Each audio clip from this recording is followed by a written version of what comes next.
বরিশালে ইসলামী যুব আন্দোলনের নেতা ৮ কেজি গাঁজা নিয়ে পুলিশের হাতে আটক। এভাবেই খবরটা ছড়িয়ে পড়ছে সারা দেশে। গত ১ বৎসর আগে তাকে দল থেকে বহিষ্কার করা হয়।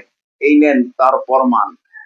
যখনই তার বিরুদ্ধে নানান অভিযোগ আসে, তখনই দল থেকে তার বিরুদ্ধে ব্যবস্থা নেওয়া হয় এবং স্থায়ীভাবে বহিষ্কার করা হয়। বর্তমানে সে জামাতের রাজনীতির সাথে জড়িত। অথচ বট নিউজ গুলো ছড়িয়ে দিয়েছে ইসলামী যুব আন্দোলনের নেতা ৮ কেজি গাঁজা নিয়ে পুলিশের হাতে আটক। যাকে আপনারা দেখছেন, এই তার বহিষ্কার পত্র। তাকে যে দল থেকে বহিষ্কার করে দিয়েছে। তাহলে এই বট বাহিনী কেন মিথ্যা অপপ্রচার ছড়াচ্ছে ইসলামী যুব আন্দোলনের বিরুদ্ধে? এই অপপ্রচার ছড়িয়ে কি ইসলামী যুব আন্দোলনের সুনাম নষ্ট করা যাবে?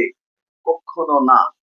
এলাকার বাসী জানে, দেশ জানে, জাতি জানে, মহল্লা ওয়ার্ড পর্যায় থেকে সকলেই জানে, কোন চাঁদাবাজকে, কোন মাদক ব্যবসায়ীকে, কোন টেন্ডারবাজকে ইসলামী যুব আন্দোলনে সুযোগ নাই তাদের।